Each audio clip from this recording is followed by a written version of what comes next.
It's an event steeped in tradition, a stunning display of royal extravaganza. All through the week, watch Gravitas live from London as we get you ground reports and a range of voices, getting you a sense of the fervour on the ground from some of the most iconic places in the City of Dreams, London.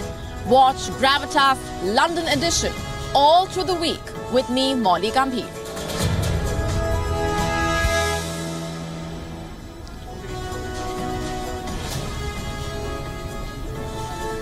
Hello and welcome. You are watching Gravitas London edition with me, Molly Gambhir, and we are coming to you live from London on a day which has been grand, historic in multiple ways. It's an event that's happened in London after 70 years. I'm of course talking to you about the coronation ceremony of King Charles III. London witnessed a once-in-a-generation event. The coronation took place at Westminster Abbey, that's right behind me. It involved the quintessential traditions, a lot of pomp, grandeur, and we have been getting you the minute-by-minute developments as and when they happen, the arrangements, the tradition, the rituals and decoding all of that. And over the next 1 hour, we get to the reactions from on the ground. We speak to experts and we tell you why this was a ceremony that stood out in multiple ways and why a lot of questions also remain unanswered. We're getting you a glimpse also of the many aspects of the ceremony, a brief mood of the protesters as well, the sentiment on the ground. There was also the rain, which in a way did not dampen the spirits much on the ground.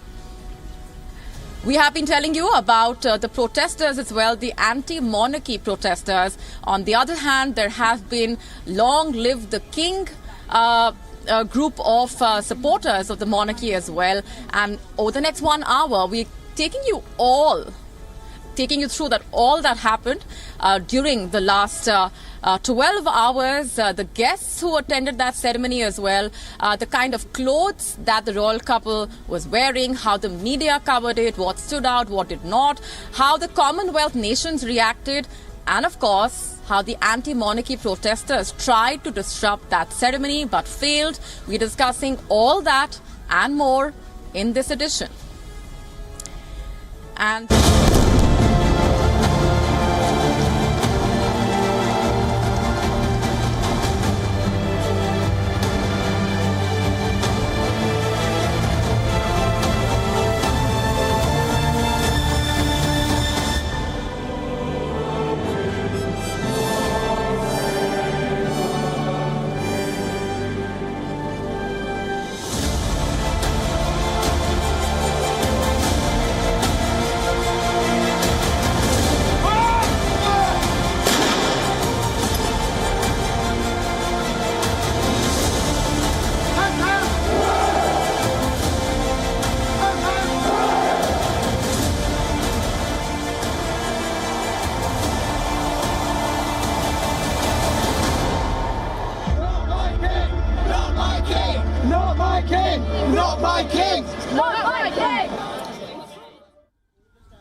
the 6th of May 2023, this day will be deeply etched in the memories of millions of British citizens for years to come.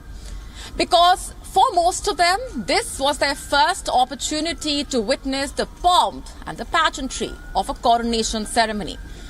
Tens of thousands of people risked the rain and the cold to line up along the procession route as thousands celebrated with street parties. They have been celebrating this occasion. And it truly was a once-in-a-generation spectacle, an event filled with grandeur, a lot of splendor, with customs dating back over 1,000 years. And over the next few minutes, we are taking you through some of the key highlights, some of the biggest moments from this event, and discussing the many controversies surrounding this event as well. Let me just start with the protests for now. Over 6 anti-monarchists were arrested right before the coronation. And according to the police, they were leading members of the anti-monarchy group Republic. In fact, they were preparing to protest along the route of the procession. That was before the police nabbed them. And the demonstrators saying that these arrests are clear evidence of the UK's descent into fascism. In fact, the fans of the royal family could not care less. They gathered all along the procession route, desperately waiting to catch a glimpse of the king. The procession started at 10:20 a.m. local time, that's 2:50 p.m. Indian Standard Time, and that is when King Charles and Queen Camilla, or should I say their majesties, left Buckingham Palace for Westminster Abbey. In fact, they travelled in the Diamond Jubilee State Coach, which was created for Queen Elizabeth II to commemorate her 60th anniversary. And at around 10:53 a.m., the procession entered the Great West Door of Westminster Abbey, which is right behind me, with Charles wearing a red velvet robe of state. Underneath, he was wearing a military uniform rather than the more traditional breeches and silk stockings worn by kings before him. And he was joined by his grandson, Prince George, who might just be the future King of Britain. The 9-year-old was seen carrying Charles's robes as he led the page of honor arrivals at Westminster Abbey, a role that he shared with members of the Queen Consort's family. And as the king entered, the abbey had already been filled with royals from around the world. There were international leaders, charity representatives, religious figures, along with local heroes and members of the royal family, of course, at the forefront and the front and center of the ceremony. Many in full regalia, like the Prince and Princess of Wales. They were joined by their children, Princess Charlotte and Prince Louis, sitting on the front row of Westminster Abbey. And foreign royals in attendance as well, of course, including Prince Albert and Princess Charlene of Monaco, as well as King Jigme Thesar and Queen Jetsun Pema of Bhutan. And their outfits brought a pop of colour to the distinctly grey day in a way. King Philippe VI and Queen Letizia of Spain and King Philippe and Queen Mathilde of Belgium were also seen entering the abbey together. Colour coordinated in pink among the British leaders was also the Prime Minister, of course, Rishi Sunak, and he was joined by his wife, Akshata Murthy. There were also former Prime Ministers in attendance, including Boris Johnson, and he was accompanied by wife Carrie, Sir John Major, whose wife Norma was absent, and Tony Blair, along with his wife Sherry. And if I speak of foreign leaders, there was the Canadian leader Justin Trudeau with his wife Sophie, and the French President Emmanuel Macron with his wife Brigitte. Representing the US was the First Lady Jill Biden, accompanied by her granddaughter. And the pair were wearing complementary blue and yellow outfits, the colors of the Ukrainian flag. Remember, no US president has attended a British coronation, and President Biden followed that tradition. And some conservative MPs have criticized Biden for his absence, in fact, although he attended the funeral of Elizabeth II and has accepted an invitation from the king to pay a state visit to Britain. And if I speak of celebrities, there was Katy Perry, Lionel Richie, Nick Cave, along with Anton Day. Actress Dame Emma Thompson, who is good friends with the king, also arrived with her husband, actor Greg Wise. As for the coronation, it lasted about 2 hours, with the Archbishop of Canterbury anointing the king on the hands, head and chest with the holy oil. As for the Queen, the Archbishop anointed her on the forehead with the holy oil, and then he administered the oath to the King.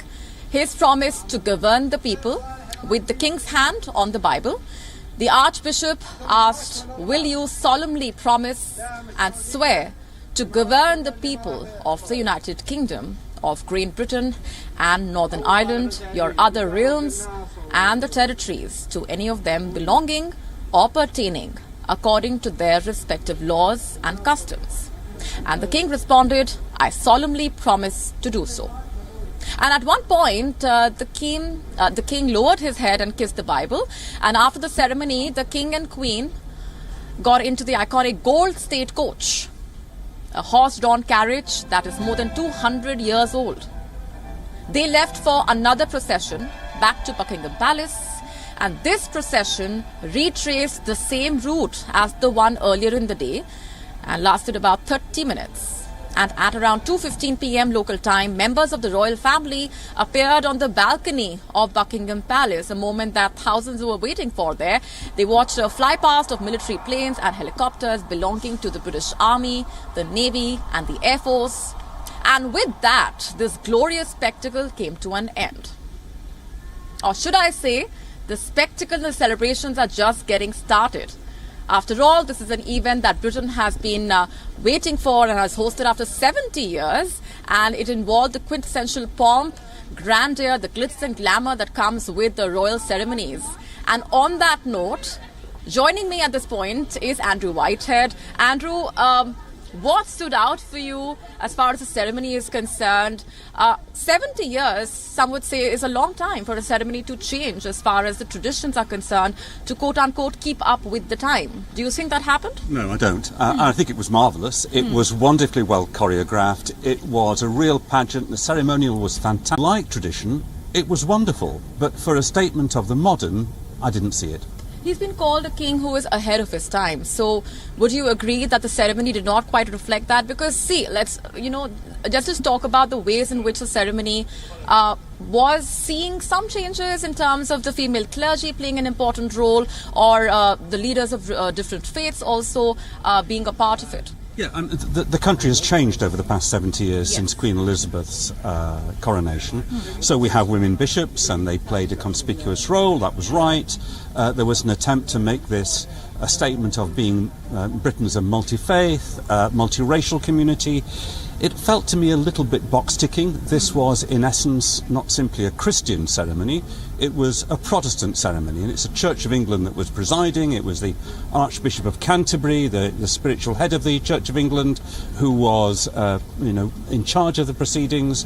And of course, we have an established church, a church established by law, and Charles has a duty to be head of it. And he was asked, "Will you be a true Protestant?" at one stage, and he was obliged to answer, "Yes, I will." So all those things really didn't feel terribly modern. And I think part of the problem and the challenge for Charles is he's now 74. It's quite old to be starting the big job of your life. And you could argue that in many ways his time was a generation or so ago. And then he probably was ahead of his time. Whether he's ahead of his time now, I think that's another question. All right. He's been also called an eco-friendly king, the climate king. We will come to all those tags and labels in just a bit. Joining me at this point is also royal commentator Helena Schott. Thank you very much for being here, and what a day it's been. Well, the rain did not quite dampen the spirits. We also saw the quintessential pomp, the grandeur that comes with all of these royal ceremonies. But would you say that the ceremony in some ways sent out a message of changing Britain, or you don't think so? I think yes, I think definitely. I think we've seen some changes. We need the pomp and ceremony, we need the tradition, we need the years and years and years of history that this brings. I work with lots of American channels, and people were so excited. They were flying over here. They want to see it. They want our history. They want everything, and they look at everything in minutiae detail, and it makes everyone feel included, and it's exactly what Charles is putting out there. So I think it has to continue. But yes, there's definitely a change. But you couldn't just have something like this without all the pomp and ceremony and all the meaning. And actually, when you go through all the facts and the ceremonial details, it's really of great interest, and the anointing and everything. It's things that people can get involved with and learn from. And I know the younger generation maybe aren't as interested as we found out, or they don't know. But They will do. I honestly believe it. With King Charles being king now, he is so engaged. He brings everybody together. He truly cares. He cares about lots of different age groups, especially the younger generation. So actually, it's a plus. And we're not just talking about here, we're talking about the Commonwealth, Right. you know, 56 countries. He's fantastic with the Prince's Trust, which has been going, I think, since 1976, and now it's out there in the Commonwealth, and it's helping so many, you know, younger people. I think it's 11 to 30, over 1 million younger people now, and it's obviously going to be rolled out. Well, it's something to celebrate, and all the younger people that have learnt and gained so much from King Charles now through the charity, they can shout from the rooftops and say how great he is, and we'll have this ripple effect. And I think, you know, unfortunately Charles has come in at a time which is pretty hard, as we know, you know, honestly, cost of living, you know, the war, you name it, there's a lot going on. So it's a little bit of a damp time, and obviously everyone misses the late Queen. Of course, I think while watching the whole ceremony, everyone was thinking of the Queen, especially King Charles. And so he's got a lot to live up to. But do you know what? He's perfect for the job because he wants to do it. He's totally committed, and he's got his Queen beside him, his rock.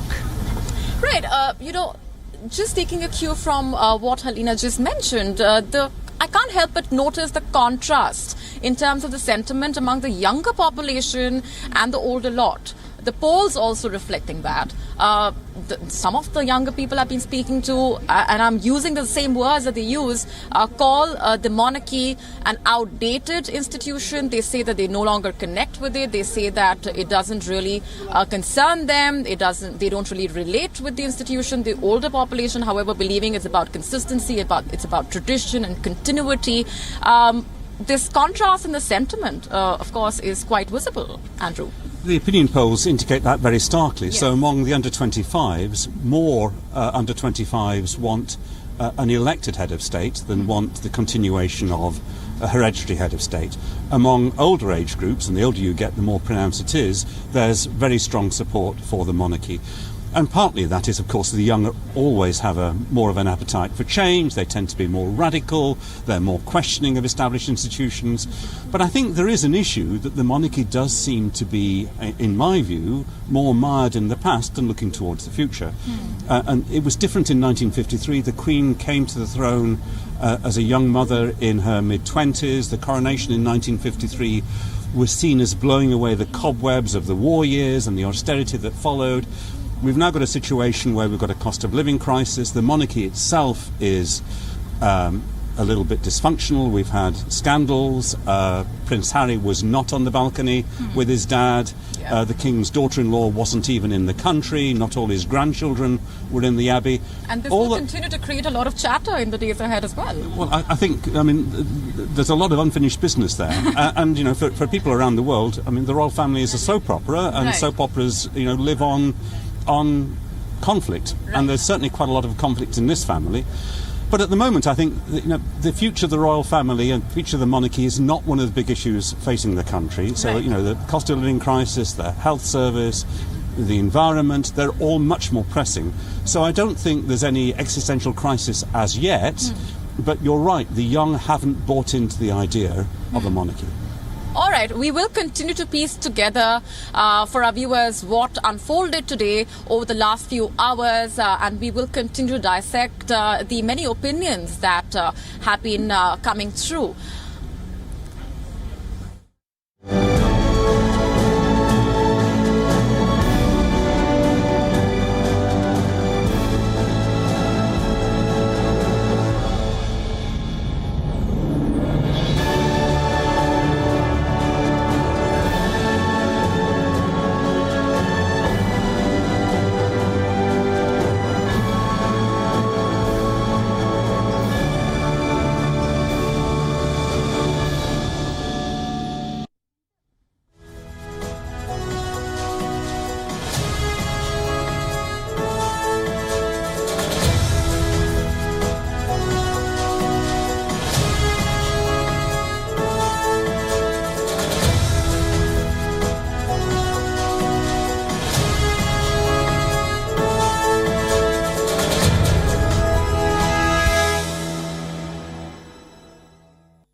King Charles III has been officially crowned, and he has been in the spotlight for decades, of course. Yet, not many know everything about the monarch. And as he has now taken on the role that he has been preparing for almost his entire life, let's just take a closer look at the making of this man. What's his story? His many avatars, the many controversies, and what he really stands for, what he believes in. And also, what changes, if any, could he bring to the British monarchy? Our next report, getting you all that you need to know. The story begins in 1948, during the reign of George VI. On November the 14th that year, Princess Elizabeth and Prince Philip had their first child. They named him Charles, a name with a colourful and complicated royal history. 4 years after Charles was born, his grandfather passed away and his mother ascended the throne. This made him the heir apparent. He automatically assumed traditional titles, and it was clear that one day he would be king. But he had to wait for 7 decades, a time long enough to make his life an open book, from his schooling to his misadventures to his marriage, divorce, and affairs. His entire life played out on the world stage, no matter how hard he tried to keep things private. When he was 14 years old, he was sent to attend Gordonstone, his father's school in northeast Scotland. After school, Charles broke royal tradition. Instead of joining the British Armed Forces, he went straight to university. He attended the Trinity College during his first year, the University College of Wales in his second year, and graduated from the University of Cambridge with a Bachelor of Arts. This made him the first British heir apparent to earn a university degree. It's another matter that he was awarded his master's degree instead of earning it. After college, Charles immediately assumed royal duties. He was sent on several state visits. This included a visit to the United States in 1971, where he was treated as a royal dignitary. And little did we expect that the first... He was even given a room at the White House. Historians say American President Richard Nixon was trying to set him up with his daughter Tricia. He even arranged for his daughter to be seated next to Charles at every occasion. Charles had quite the playboy image in his 20s. They called him the Casanova Prince. He lived a life that was more Hollywood than many Hollywood stars. Reports say this was probably because of his great-uncle, Lord Mountbatten. Reports also claim that between 1968 to 1980, Charles dated about 20 women. The list included the daughter of Chile's ambassador to the UK, the daughter of the Duke of Wellington, and a wildlife documentary filmmaker. His long string of romances resulted in his girlfriends being dubbed as Charlie's Angels, a joke even his family and friends would often chip into. But in 1971, he met the true love of his life, Camilla Shand, now the Queen of the UK.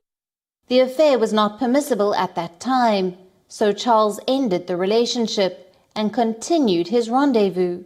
In 1977, he started romancing Lady Sarah Spencer, the older sister of Princess Diana. The relationship did not last because Charles was smitten by Diana.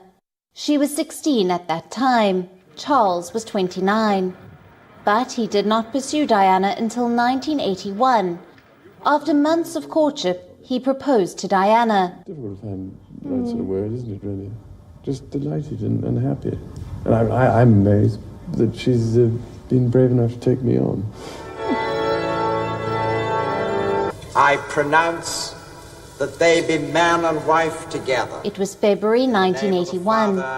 The two got married the same year in July. Amen.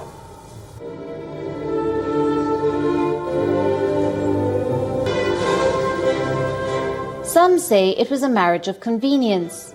Diana was awestruck by Charles's position and stature, and Charles was looking to settle down after a string of failed relationships.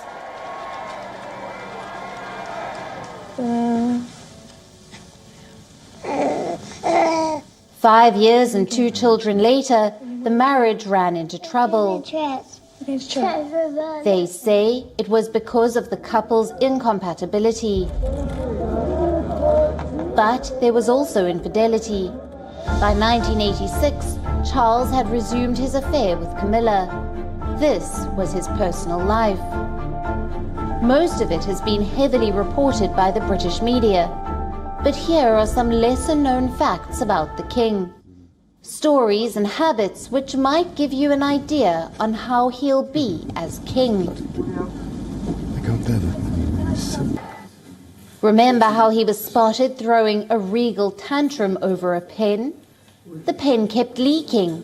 The king got irritated and started swearing.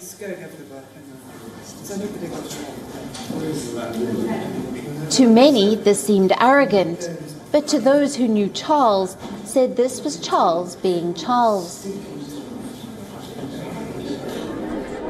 The king is notorious for such tantrums and eccentricities. His staff used to call him the pampered prince. His eating habits are equally intriguing. Whenever the prince travels, he reportedly takes his breakfast boxes along. They include 6 types of honey and special types of muesli. Reports say Charles runs his Aston Martin only on biofuel made from surplus English wine.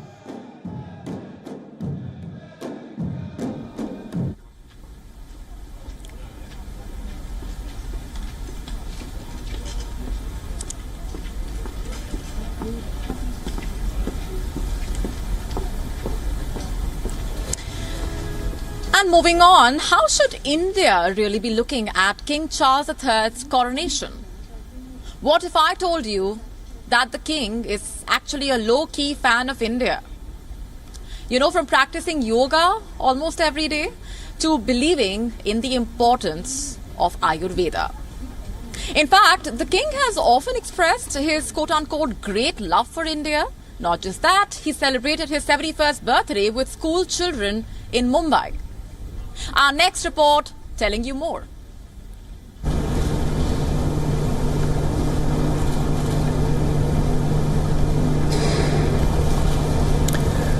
God save the king! God save the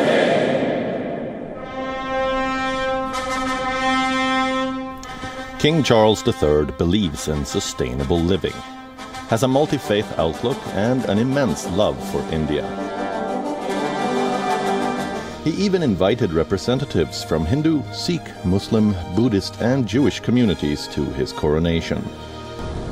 Lord Inderjeet Singh, King Charles's Sikh peer who handed over a key piece of regalia in the ceremony, said that Charles believes that the essence of different beliefs is one and the same. It is no surprise that the king loves India, which is the land of diverse cultures and faiths. As the heir to the throne, Charles made several visits to India. He also focused many of his charitable efforts in India. The king helped raise millions of dollars during India's COVID pandemic wave. He said that Indian aid and ingenuity has been a support to many countries, especially during the pandemic era. The king believes that since India helped others, now it's time to aid the nation itself. During a visit in 2003, Charles spent time with unsung heroes of the country, especially Mumbai. The Dabbawalas. Dabbawalas deliver food in every nook and cranny of the city. They are known for their work acumen, accuracy, and punctuality. In 2005, some of them were invited to the royal wedding of then Prince Charles and Camilla Bowles in London.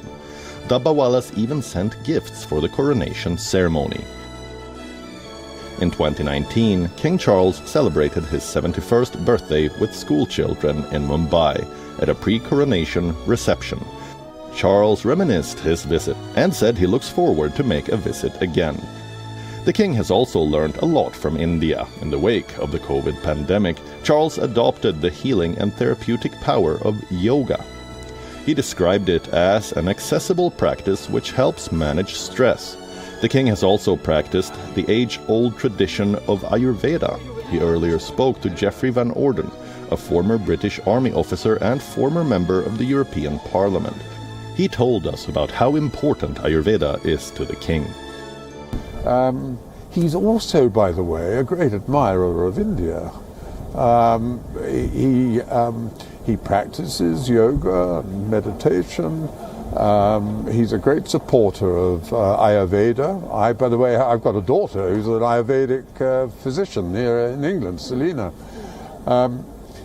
He actually, when Prime Minister Modi came to London 5 years ago, they opened a research centre for Ayurveda at the Science Museum here.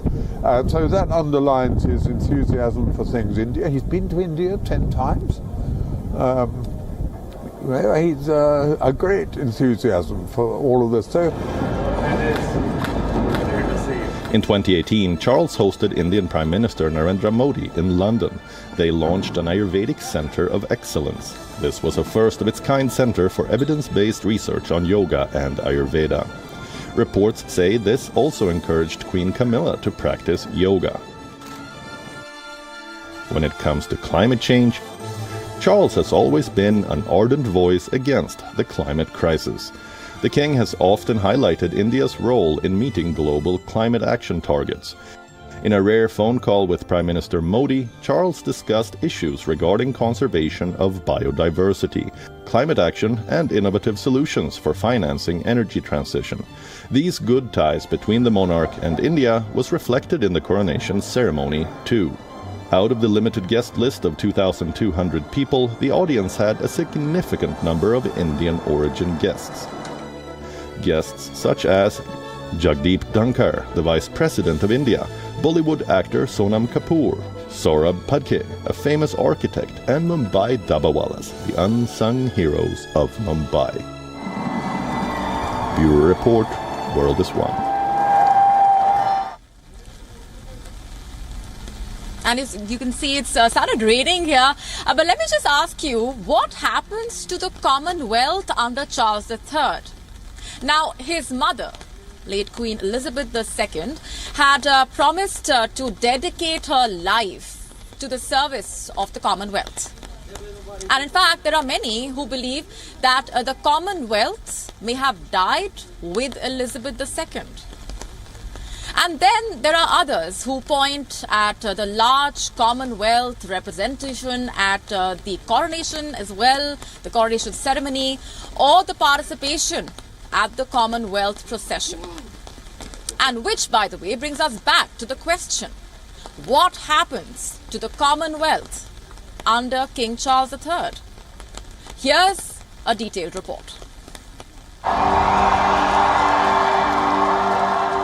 King Charles III will also be the head of state of 15 countries. The list includes Antigua and Barbuda, Australia, the Bahamas, Belize, Canada, Grenada, Jamaica, New Zealand, Papua New Guinea, St. Kitts and Nevis, St. Lucia, St. Vincent and the Grenadines, Solomon Islands, and Tuvalu. These are part of a wider Commonwealth group of 54 Commonwealth countries, most of which were once part of the British Empire. Today, they represent over 2.2 billion people around the world. What happens to the Commonwealth under King Charles III? Will it thrive or crumble? Many of the Commonwealth leaders arrived for the coronation today. Their troops escorted the royal couple during the coronation procession.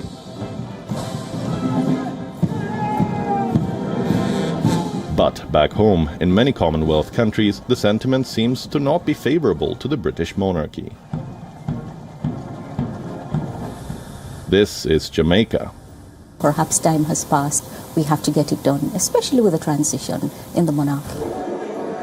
People in Jamaica want to break free of the country's colonial history and become fully independent. Britain ruled Jamaica for over 300 years. It forced hundreds of thousands into slavery. This is not a history Jamaica is proud of, and it is not a chapter in history the empire should be proud of either. Jamaica became independent in August 1962, but it remains within the Commonwealth. So did Barbados until 2020, when it dropped the late Queen Elizabeth II as its head of state. Guyana dumped the British monarchy in 1970, Trinidad and Tobago in 1976, Dominica in 1978, and Mauritius in 1992. There is a growing trend among Commonwealth nations to move on. To the Crown, the Commonwealth is a precious reminder of the glorious days of the British rule. Royal salute! You know of the times when they said the sun never sets on the British Empire. God save the King! But times have changed, and today there are many who question the purpose and relevance of the Commonwealth. It is neither a political association like the Quad, AUKUS or the SCO, nor is it a trade alliance either. The countries are too far from one another to trade, and have little or no shared interests and issues. For Australia, today, it makes more sense to not light up the Sydney Opera House and prioritise cost-cutting over celebrating the British monarch. A recent poll by the former chairman of UK's Conservative Party, Lord Ashcroft, show that almost half of the Commonwealth countries that have King Charles III as their head of state support the idea of ditching the monarchy.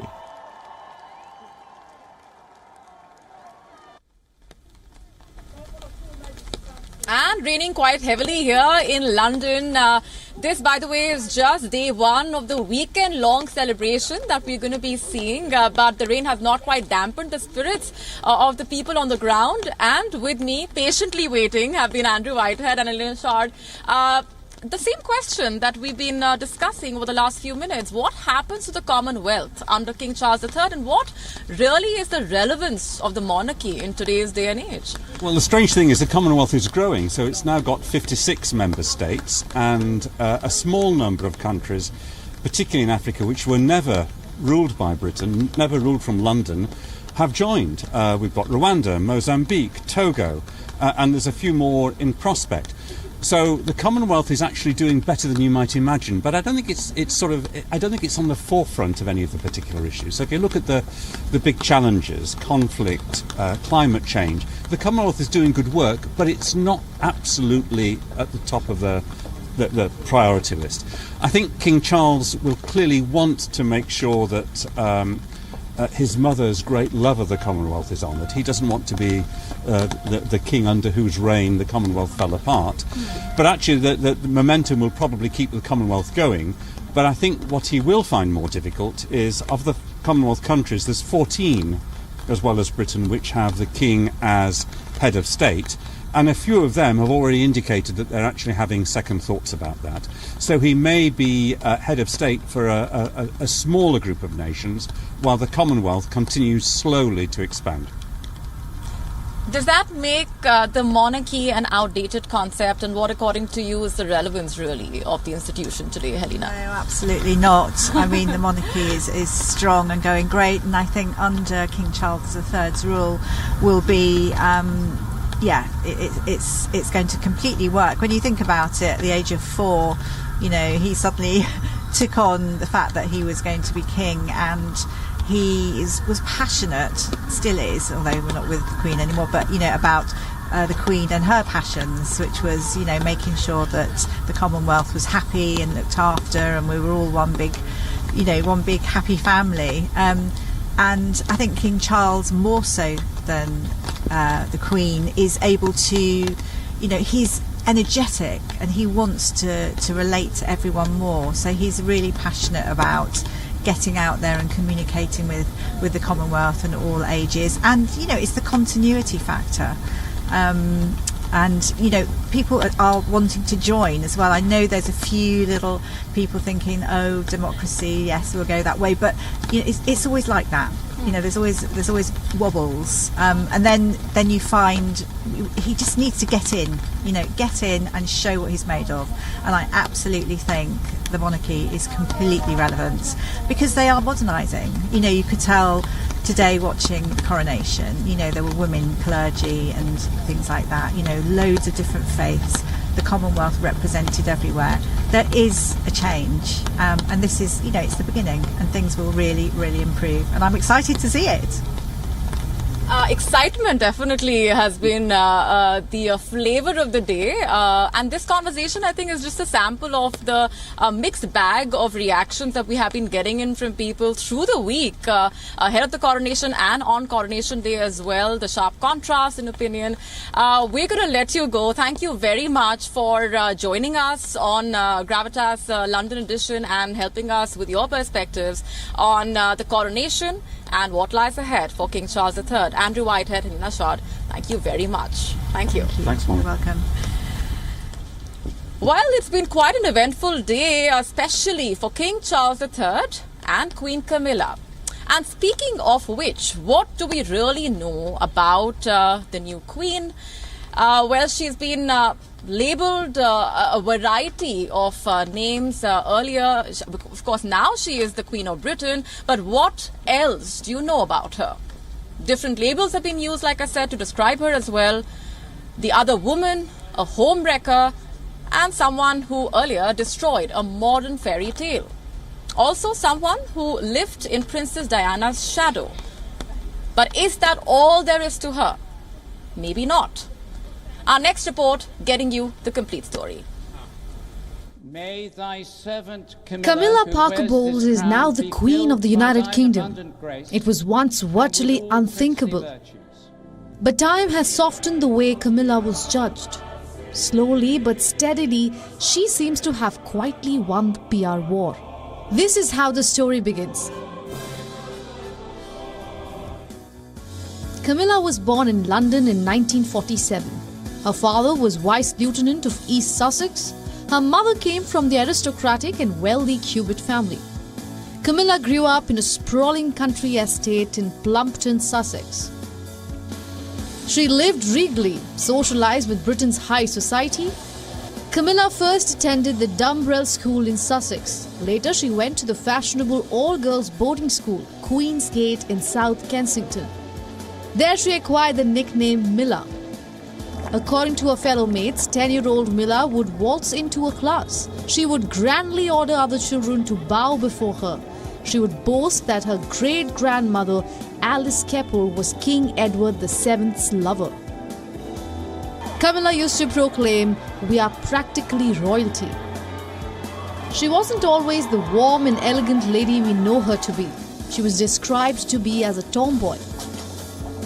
She was said to possess a boisterous sense of humor and utter lack of self-consciousness. A cheerful girl with a lust for life. This made her a favorite among the boys. She climbed onto roofs for cigarettes, so the stories go.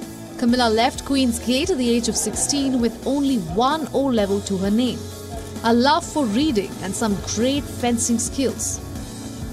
She then attended a finishing school in Switzerland and travelled to France to study French literature. Then she returned to London and worked briefly as a receptionist at a Mayfair-based decorating firm. She soon became a debutante with all the right connections. She attended high society events to find a suitable husband. Prince Charles was Britain's most eligible bachelor, but both hadn't crossed paths yet. Camilla met Andrew Parker Bowles first. It was at a party in 1965. He was an officer in the Royal Horse Guards. The pair dated on and off. He frustrated her by playing the field and dating other women. Reports vary slightly, but it is largely believed that it was in the summer of 1970 when a 24-year-old Camilla first met Prince Charles. Where? At a polo match in Windsor Great Park. This was way before Charles had met Diana. Camilla introduced herself with the immortal line, My great-grandmother was the mistress of your great-grandfather. So how about it? Charles was smitten. In the autumn of 1972, romance blossomed at Broadlands. The lovebirds spent time together at the Mountbatten family home in Hampshire, but their hopes of marriage were dashed, courtesy the royal family's conservative roots that conveniently applied to only women. Bedded cannot be wedded. Now Charles knew that his parents would not approve of the relationship. Camilla's background, while well-to-do, was not sufficiently aristocratic, and of course she had what they described as history. The prince joined the Royal Navy and set sail for the Caribbean. And Camilla moved on. She rekindled her relationship with Andrew Parker Bowles. The charming officer won Camilla's hand. They got married on July 4th in 1973. The Bowles had 2 children, Tom in 1975 and Laura in 1979. But Camilla was not entirely over a darling prince. Reports say she continued her romance with Charles, apparently with Andrew's blessing. But Charles had royal duties to fulfill. He tied the knot with Diana in 1981. Diana wasn't unaware of Charles's rendezvous with Camilla.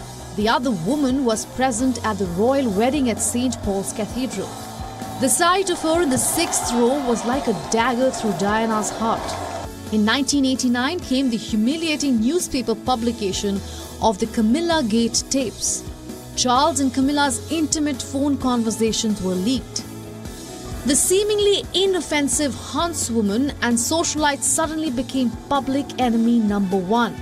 The infamous other woman. The villain who dared to trash a fairy tale. She was at the center of an international soap opera. She suffered vilification in the press. She was even reportedly pelted with bread rolls in a supermarket. But life went on. Charles and Camilla got married in 2005. In 2012, Camilla was recognized for her personal service to the royal family. She was awarded Dame Grand Cross of the Royal Victorian Order. In 2016, she was admitted to the Privy Council. It was a sign of trust from the Queen. And since then, things have only looked up for Camilla. From a home wrecker, she became a favourite among Britain's literati. She made fans within the British press, built a solid portfolio of speeches under her belt. During the COVID-19 pandemic, she voiced the thoughts of millions to say, "I really miss my grandchildren."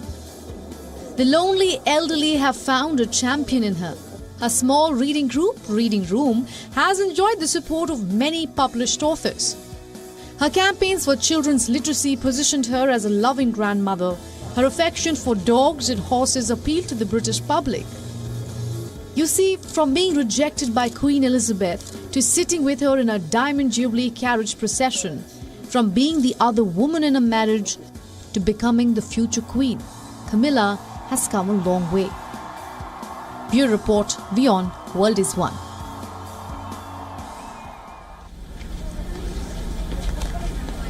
And on that note, it's a wrap on Gravitas London edition tonight. We have been getting you all the aspects of the coronation ceremony, decoding them for you through the week and on Coronation Day. With that, that's all we have time for you, but we're leaving you with Gravitas images. As always, thanks very much for watching. And Lord of Lords, bless, we beseech thee, this crown, and so sanctify thy servant Charles. May thy servant Camilla, who wears this crown, be filled by thine abundant grace, and with all princely virtues.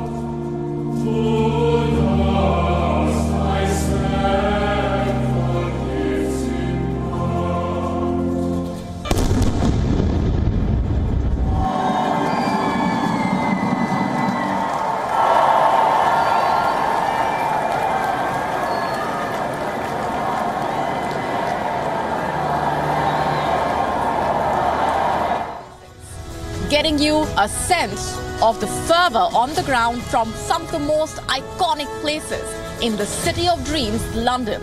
Watch Gravitas London edition all through the week with me, Molly Gambhir.